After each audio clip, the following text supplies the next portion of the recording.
Ja. Men det där är det kinesiska biximat.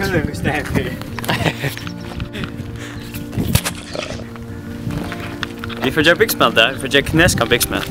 Ja, vi får bruka grönnmöte och sort och finner.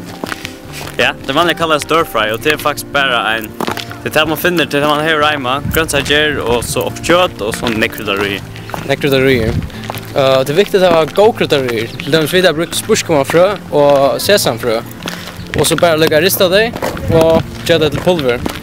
Skårt chili, vårt 4 chili, det är ganska usnäck. 2 är vi gott. 1, 2. Elsa, 4, bara tack fröjnjur.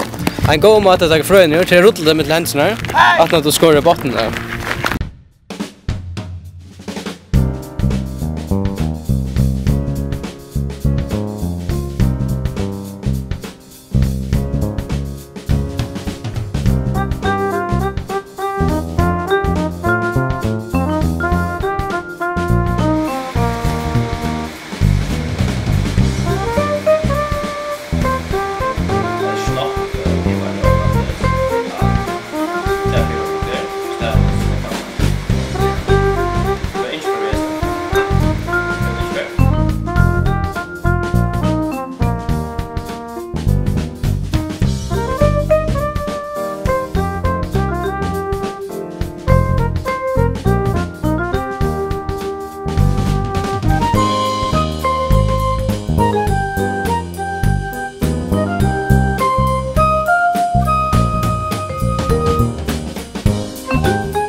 Hetta det.